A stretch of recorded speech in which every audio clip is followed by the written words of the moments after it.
Nah, kalau saya pikir positifnya saja lah. Walaupun awal-awal dulu, waduh makan ini nggak boleh, itu nggak boleh, ini nggak boleh, karena belum ada niat dan nggak ada konsisten ya. Terus akhirnya saya pikir lagi gini, oh iya, saya kan lambungnya sedang terganggu dengan apalagi dengan tambah kecemasannya gitu ya. Saya lama-lama bisa berpikir positifnya gini, oh iya, saya sekarang terkena asam lambung, jangan sampai komplikasi ke lain. Jadi kalau misalkan saya belum boleh makan gorengan, jadi kadang teman-teman itu kan menanyakan kenapa sih saya harus kenapa harus mantang ini itu dan sebagainya. Terus ada juga yang menyarankan nggak usah mantang, nanti malah lemes dan lain-lain dan sebagainya. Nah, tapi untuk kondisi fisik saya, memang saya mengamati, ya memang kalau memang itu nggak cocok buat saya, ya mendingan kan saya hindari gitu ya. Jadi di sini kan kadang masih yang oh kata dia juga nggak apa-apa, kata ini nggak apa-apa. Menurut saya itu bukan seperti itu sih. Lebih kepada kita kenali dulu gitu, mana yang cocok buat kita dan mana yang nggak cocok buat kita. Kalau memang cocoknya misalkan saya cocok makan bakso di warung A gitu ya. Ya kalau memang cocok di situ dan menurut saya ya nggak apa-apa. Terus dicoba lagi di warung B, ternyata di warung B kok saya dapat malah nggak enak gitu ya. Ya sudah di warung A saja gitu. Karena mungkin itu pas takarannya bumbunya buat kita kayak. Nah, ini kalau menurut Mas Ponco gimana? Masalah makanan-makanan ini yang sebenarnya aman, tapi kan kita tidak tahu ya prosesnya mereka memasak, terus prosesnya mereka memetik dan lain-lain. Jadi ini kadang yang bikin rancu. Oke teman-teman, kembali lagi ya. Assalamualaikum warahmatullahi wabarakatuh. Kita kembali lagi ngobrol-ngobrolnya ya. Tadi makan dulu ya teman-teman ya. Ini udah jam berapa Mas? Setengah 11 ya. Nah, jadi gini ya teman-teman ya. Jadi apa yang saya bagian ini intinya ya bisa memotivasi teman-teman supaya tetap semangat dalam menghadapi gangguan ini. Kalau saya terkena gangguan asam lambung, GERD dan anxiety, nah Mas Ponco ini kebetulan juga pernah mengalami darah tinggi ya, darah tinggi. Jadi ya kita cerita-cerita aja, sharing-sharing ya teman-teman ya. Nah, tapi pertanyaannya gini ya, karena banyak sekali yang menanyakan juga setelah sembuh apa bisa kambuh lagi. Terus sekarang sudah total apa saja dimakan dan lain-lain, itu kan banyak sekali pertanyaan. Nah, ini saya mau berbagi dengan teman-teman juga, nanti Mas Ponco bisa berbagi juga mengenai bagaimana yang tadinya sudah diet ya, dengan menjaga pola makan, pola hidupnya juga sama saja ya, karena pola 3P itu menurut saya itu juga bisa diterapkan, itu bukan hanya untuk orang terkena gangguan asam lambung, benar nggak? Ya, jadi saya itu juga masih tetap menjaga walaupun rokok. Nah, ini untuk Mas Ponco sendiri gimana? Setelah sudah normal lagi ya darah tingginya, Mas Ponco tetap masih menjaga nggak pola hidupnya itu, masih menjaga nggak? Ya dalam artian ya mungkin nggak seketat dulu, tapi tetap masih bisa masih mengusahakan gitu atau enggak Mas? Kalau saya sekarang ini bukan menghilangkan, sekarang dibilang mengurangi porsi lah. Mengurangi porsi. Biasanya nasi 1 piring ya sekarang mungkin setengah piring gitu. Biasanya makan gorengan 3 biji 4 biji, sekarang 1 biji sampai 2 biji gitu. Gitu ya. Jadi bukan menghilangkan semuanya kayak dulu terus dipantang, enggak. Mengurangi porsi aja. Tapi kalau olahraga rutin ya, walaupun hanya sekedar jalan kaki gitu ya. Pokoknya menyempatkan setiap harinya itu mengeluarkan keringat dengan olahraga. Oh gitu ya. Jadi gini Mas, saya juga karena dari pengalaman orang-orang yang sudah sembuh dari gangguan ini juga kan ada kemungkinan bisa kambuh lagi ya. Jadi saya juga tetap masih menjaga Mas, walaupun nggak seketat dulu, saya tetap menjaga Mas. Nah walaupun ya adalah yang sedikit-sedikit saya kendorin gitu, itu ada gitu. Sama seperti kayak masalah makanan Mas, saya juga masih menjaganya begini. Jadi kalau tadinya kan kalau saya makan mie ayam itu bisa 2 hari sekali gitu ya. Malah kadang kalau pagi itu mie ayam ya. Sekarang mie ayam saya seminggu sekali, kayak kemarin kan habis makan mie ayam gitu ya. Pecel lele, pecel ayam kayak gitu, itu ya seminggu sekali saya makan gitu. Pecel ayam, pecel lele gitu yang ada sambelnya gitu. Itu sih kuat, nggak apa-apa Mas, saya itu nggak apa-apa. Jadi Saya lebih memilih pedas cabai nggak apa-apa daripada pedas lada gitu ya. Jadi mungkin ini kan orang juga berbeda-beda ya tingkat kecocokannya gitu ya. Tapi untuk saya ya untuk lada ini masih sensitif gitu ya. Walaupun makan bakso itu juga bisa, walaupun ada bumbu ladanya juga. Cuma kan ada masakan yang kita kan namanya beli di luar kan ya. Ada masakan yang mungkin terlalu strong ladanya, itu nggak cocok gitu. Karena menurut Mas Ponco itu gimana? Karena kalau menurut saya begini. Contoh misalkan gini Mas, saya itu makan pisang ya kalau di kampung yang hasil kebun sendiri itu cocok, itu enak gitu. Ya maksudnya tidak apa ya namanya ya tidak kayak ada efek. Tapi kadangkala saya itu di sini itu ya beli pisang gitu. Ini sama-sama jenisnya tapi kok beda gitu, nggak cocok. Apa karena sekarang kan ya nggak tahu ya namanya proses matangnya pisang itu dengan cara seperti apa. Kalau di kampung kan kita tahu sendiri kan ya. Iya gitu. Apa dipetiknya kalau udah tua kayak gitu. Nah, ini kalau menurut Mas Ponco gimana? Masalah makanan-makanan ini yang sebenarnya aman, tapi kan kita tidak tahu ya prosesnya mereka memasak, terus prosesnya mereka memetik dan lain-lain. Jadi ini kadang yang bikin rancu gitu Mas, kalau di apa namanya di penderita gangguan asam lambung ya ini agak rancu. Rancunya kenapa? Karena saya kok nggak cocok makan pisang, kadang belum tentu nggak cocok sebenarnya Mas, tapi gini apa namanya ya itu kembali lagi ke kalau saya juga kalau di rumah hasil kebun sendiri matang dengan tua kayak gitu itu cocok, pasti manis. Pepaya juga gitu sama gitu kan. Tapi kalau di sini itu berbeda-beda rasanya gitu Mas. Nah kalau Mas Ponco ini kan makanan juga kan dijaga, itu pernah nggak ngerasain yang maksudnya gini, beli di luar dengan masak sendiri itu beda nggak gitu? Kalau gini, kalau emang bener mau apa ya program itu bisa diistilahkan program ya? Iya program. Itu sebaiknya emang bener-bener kita masak sendiri. Masak sendiri ya. Jadi tahu ya. Tahu porsi kita itu kayak apa, harus ngasih bumbu kayak apa kan? Itu kita bisa kontrol gitu. Kalau kita beli di luar, itu taunya kita matang doang. Jadi nggak tahu itu dikasih apa gitu ya, campuran apa. Iya, mungkin bumbunya sama, cuman porsi kasih bumbunya itu aja yang mungkin berbeda. Gitu ya. Jadi kalau kita masak sendiri bisa ditaker lah ini, oh saya itu harus ngurangin ini sedikit, ini ditambahin sedikit, itu bisa aja diatur kita untuk dikonsumsi untuk kita sendiri gitu.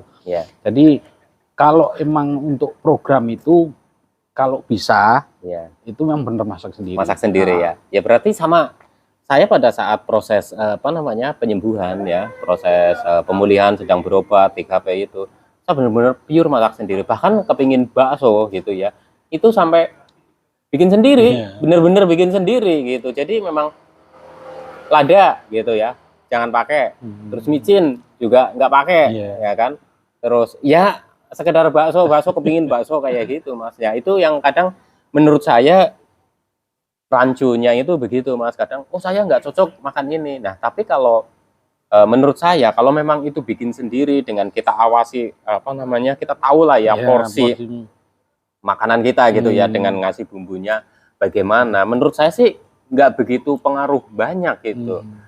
Jadi contoh misalkan gini, saya makan soto waktu itu kan saya nyoba, istri saya kan bikin soto ya kan, istri saya bikin soto itu ini waktu masih masa apa namanya pemulihan, bikin soto enak, nggak ada sensasi, nggak ada apa, tapi karena saya merasa bahwa soto itu apa namanya nggak apa-apa ya, saya beli di luar Mas waktu itu ya, beli wah itu pengen soto itu, tapi apa Mas yang terjadi, efeknya ada. Nah disinilah menurut saya itu kadang bukan berarti makan soto itu nggak boleh, itu bukan berarti seperti itu menurut saya loh ya, menurut saya ini karena pengalaman saya. Jadi kadang ya itu proses masaknya kadang yang mungkin apa namanya bikin nggak cocok kita gitu. Kalau di rumah masak sendiri itu cocok, tapi karena kalau wah itu soto sana itu enak gitu ya, di sana ternyata nggak cocok. Tapi kadang ambil ininya aja, oh saya nggak cocok makan soto. Nah padahal belum tentu, kalau kita bikin sendiri bisa saja cocok gitu. Nah itu seperti itu Mas, saya itu seperti itu gitu. Nah, ketika merasa menu itu nggak cocok, yang dilakukan Mas Ponco itu apa? Kalau saya cuman mengurangi porsi ya. Mengurangi porsi ya. Porsinya biasanya umpamanya di dalam catering itu 1 centong gitu ya. Itu yang saya makan itu cuma setengah centongnya. Oh gitu ya. Bukan saya itu nggak mensyukuri apa yang dikasih dari perusahaan, bukan. Cuman saya menakar badan saya sendiri. Oh gitu. Nah itu pertama. Yang kedua, program olahraga saya yang harus saya tingkatkan. Harus karena dijalani. Kalori yang saya dapat ini udah berlebihan. Ya. Kalau nggak saya buang dengan olahraga, jadi badan saya numpuknya kayak apa? Oh gitu ya. Jadi porsi olahraganya ditambahin, gitu aja. Terus apa ya? Ya kalau emang bener-bener itu dipantang kayak gorengan itu, kalau bisa emang bener-bener dihindari. Kalau badan saya loh ya. Iya, gorengan. Gorengan itu. Sama untuk penderita asam lambung juga sebenarnya kalau terlalu banyak juga enggak. Walaupun sekarang saya juga bawaan makan itu kayak gorengan tempe apa namanya itu yang di abang-abang itu gitu ya. Tapi tetap beda Mas, goreng sendiri sama beli di luar juga beda gitu. Walaupun sama-sama bisa makan tapi tetap beda loh. Beda. Kayak telur dadar aja lah. Iya. Telur dadar kita beli di luar sama kita bikin sendiri. Itu tetap beda. Kalau dibilang beda ya beda jauh. Mungkin kalau di luar ya ngasih apa ya, maaf micin ya, itu mungkin berlebihan juga ya. Supaya mungkin gurihnya gitu ya. Nah, kalau gorengan, kalau saya siasatinya, saya peres pakai tisu. Sama berarti. Jadi tisu, saya taruhin gorengan, saya kasih tisu lagi, saya peres. Ya. Jadi mengurangi kadar minyaknya aja. Kalau rasanya sih ya emang ya agak-agak beda lah dengan minyak yang biasanya terus diperes itu rasanya emang agak hambar ya. Cuman mikirnya ya itu buat badan sendiri kok gitu. Iya. Memang nggak ini sih Mas, nggak beda jauh lah. Sebenarnya untuk penderita asam lambung juga sama seperti itu. Nah kalau saya pikir positifnya saja lah. Walaupun awal-awal dulu, waduh makan ini nggak boleh, itu nggak boleh, ini nggak boleh, karena belum ada niat dan nggak ada konsisten ya. Terus akhirnya saya pikir lagi gini, oh iya saya kan lambungnya sedang terganggu dengan apalagi dengan tambah kecemasannya gitu ya. Saya lama-lama bisa berpikir positifnya gini, oh iya saya sekarang terkena asam lambung, jangan sampai komplikasi ke lain. Jadi kalau misalkan saya belum boleh makan gorengan, karena gorengan kan maksudnya kalau terlalu banyak makan juga kan gitu, minyak itu juga nggak bagus, malah nanti menimbulkan komplikasi lain, itu juga nggak diharapkan kan. Jadinya ya kita berpikir positif aja, oke lah nggak apa-apa ini dulu, pokoknya sembuhin dulu lambungnya, itu seperti itu sama. Dan saya juga mensiasatinya kalau misalkan ini kan kita kan dapat jatah makan gitu ya, dan ketika nggak cocok ya udah ikhlaskan saja. Wah ini nggak cocok kan. Contoh misalkan kayak gini, yang ayam lada hitam dengan saus yang banyak, dengan namanya aja kan ayam lada hitam ya kan, itu sudah pasti kan ladanya banyak. Beda dengan ayam pedas. Kalau ayam pedas ya masih bisa lah gitu, masih bisa.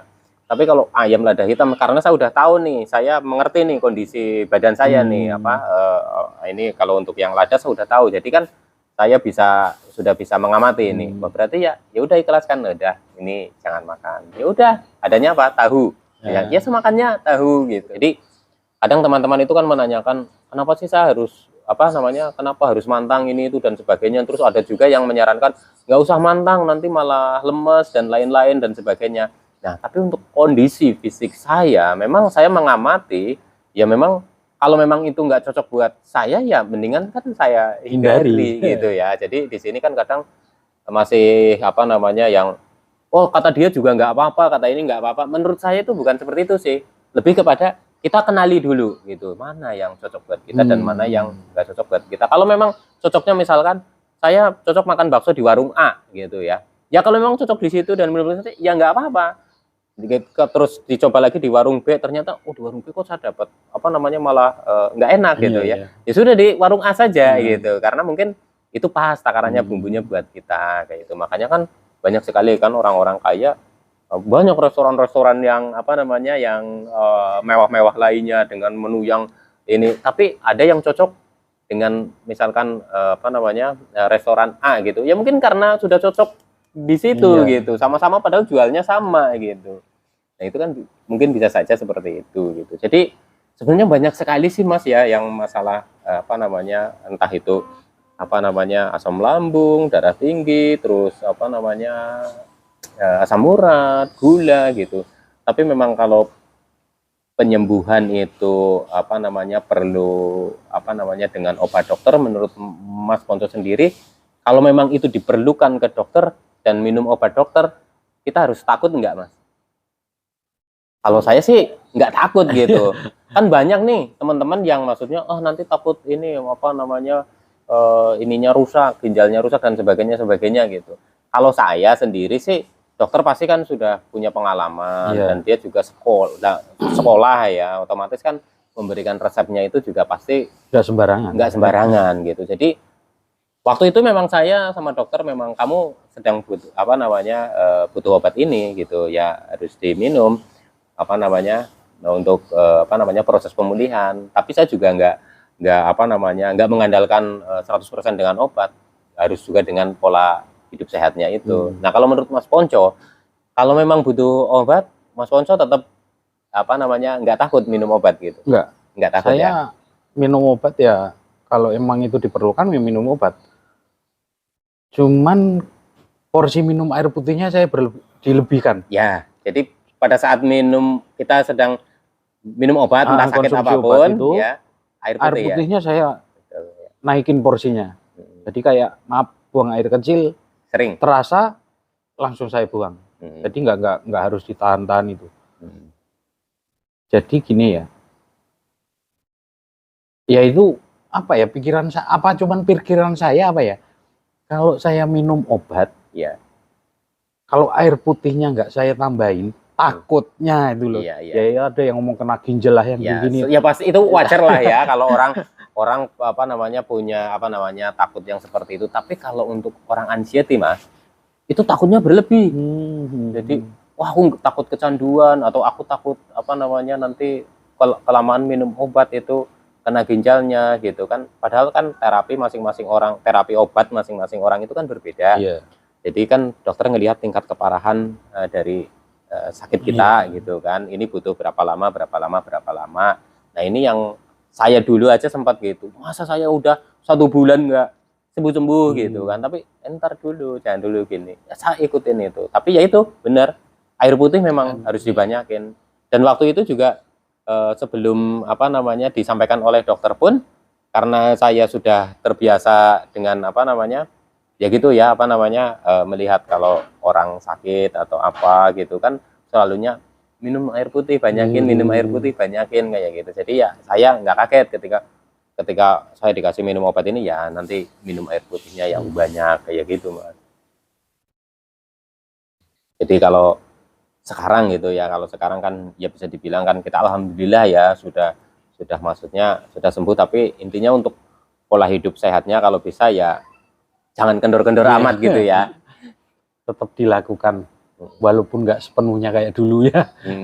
Rokok, kalau ngerokok ya susah sih untuk menghindari rokok.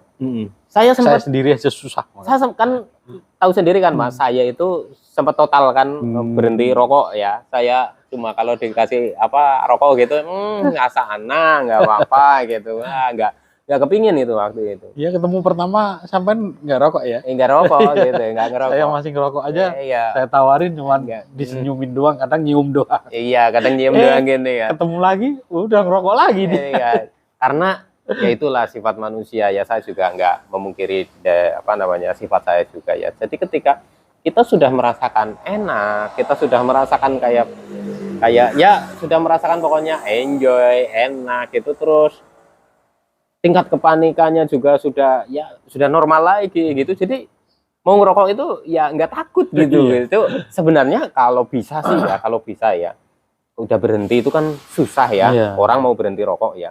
Saya kan selama terkena itu kan saya itu berhenti total gitu. Kalau bisa sih ya udah berhenti saja lah, karena ya kan banyak yang bilang kan memang merugikan kesehatan gitu ya.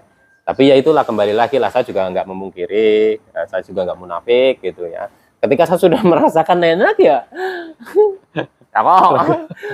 rokok lagi gitu ya. Cuma ya ini sih menurut saya jangan dicontoh ya yang kayak gini. Kalau teman-teman sudah bisa berhenti merokok, ya nggak apa-apa diteruskan berhentinya ya. Jadi sebenarnya ini obrolan-obrolan yang mungkin ya ada faedahnya atau tidak, ya intinya kita ingin memotivasi teman-teman supaya teman-teman itu semangat lah menghadapi gangguan ini. Karena saya yakin teman-teman yang masih mengalami ini juga nantinya akan sembuh gitu ya. Jadi mungkin sekian dulu ya, nanti kita lanjutlah topik-topik yang lain gitu ya. Jadi intinya apa namanya, walaupun kita sudah enak, sudah membaik, kita sudah sembuh, juga sebisa mungkin ya kita jaga pola hidup sehatnya gitu ya, bener ya Mas ya. Nomor satu yaitu konsisten. Konsisten ya. Itu aja ya. Ada pesan lain? Pokoknya jaga kesehatan. Apa yang kita konsumsi itu berpengaruh sekali untuk badan kita. Gitu ya. Oke, jadi sekian dulu ya teman-teman ya. Mohon maaf apabila ada kata-kata yang tidak berkenan ya, atau tidak mengenakan. Mohon maaf yang sebesar-besarnya. Kami hanya ingin memotivasi teman-teman untuk tetap semangat menghadapi gangguan asam lambung dan anxiety ini hingga membaik dan sembuh ya. Amin ya robbal alamin. Oke. Nanti insya Allah dilanjut lagi karena ini udah malam ya, kita juga butuh istirahat ya. Bener kan ya Mas ya? Jadi kita istirahat ya. Jadi lain kali insya Allah disambung lagi. Oke, tetap semangat. Salam sehat jasmani dan rohani. Wassalamualaikum warahmatullahi wabarakatuh. Besok kita main gitar gitu. Boleh. Main gitar gitu ya. Nyanyi-nyanyi gitu ya. Boleh. Oke.